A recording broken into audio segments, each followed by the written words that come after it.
I want to ask one other question around kind of your skills and talents. And the way I typically ask this is to, for to have you think of areas where you have an edge or a superpower. And superpower might seem like a super loaded term. We've spent a bit of time talking. I think you actually have a lot of strengths that are pretty unique. When you think about your superpowers or areas where you have an edge, what comes to mind? And then how does that show up in your day-to-day life and work? I will definitely say I think the biggest one is my ability to endure very boring things if it means having some sort of advantage. I've never thought of myself as a naturally talented writer. I mean, there were a lot of teachers in school that told me, like, this is not the path for you.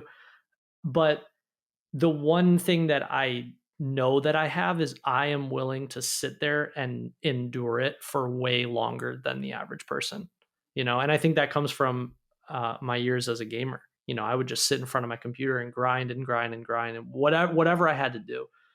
So I think the endurance is a big piece. And in the past few years, I've really realized that I am very good at understanding how things are assembled.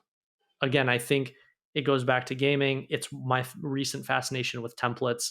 I can look at something and understand how it needs to be built. I might not be the most eloquent at it, or it might take me longer to develop that part of it. But the building, how things get assembled, I think is a big reason why I've been able to write and publish as much as I have.